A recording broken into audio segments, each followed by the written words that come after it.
Here, so I have made some upgrades to my video game, but here's the thing. I'm starting school in a couple days.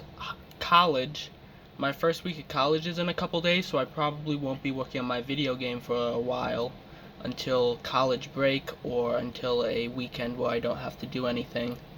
So yeah, this is the final installment in my video game series for a while probably. And also, I would like to add that I am looking for a team of people who can help me with my video game. I need somebody who can handle networking, who knows how to set up source control, so I can work on the game remotely. I also need somebody who can handle back-end C++ stuff. A lighting expert could potentially help fix some of my lighting issues. A master blueprint programmer, level designer. I was spending a lot of time on the project, but now I probably won't because of school.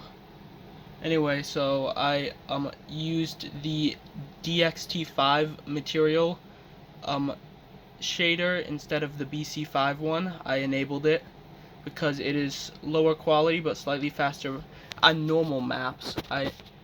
DXT5 is enabled on normal maps now instead of BC5. It has a slightly faster runtime, and it's supported on a wider variety of machines than DXT5, which is only supported on some computers. I enabled texture streaming to improve runtime, make the game run faster, and I was looking into ways of optimizing graphics, and I checked something in the render category along 2Bone.IK, and the game started crashing. So I essentially had to go into the engine script and change the setting manually from true to false to get my game to open up again, and it was really good because I didn't lose like the two most productive days of progress on my video game in a while. As you can see, I still have some UV problems that are super far gone. So to replace some of the final building UVs that I couldn't figure out how to fix, I used one of the free for the month packs, one of the things that Unreal Engine is letting people get for free this month.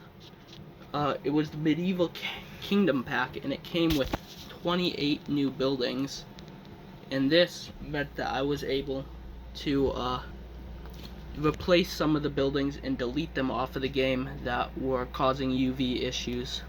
So yeah, now I probably have less UV issues. As you can see, these are the buildings from the medieval pack, and they don't really, I'm trying to make like a European city sort of, so I guess older buildings are kind of like cool, although they don't really fit super great with the whole theming element.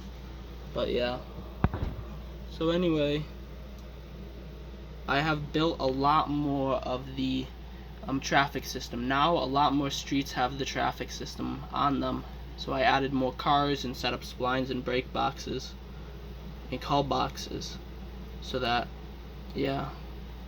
Anyway, hope you enjoyed, and see you in the next video. And I might not be working on this project for a while because of school. I'm gonna have a lot of work for the first couple weeks of homeschool, so yeah, it's unfortunate, but it's just the truth.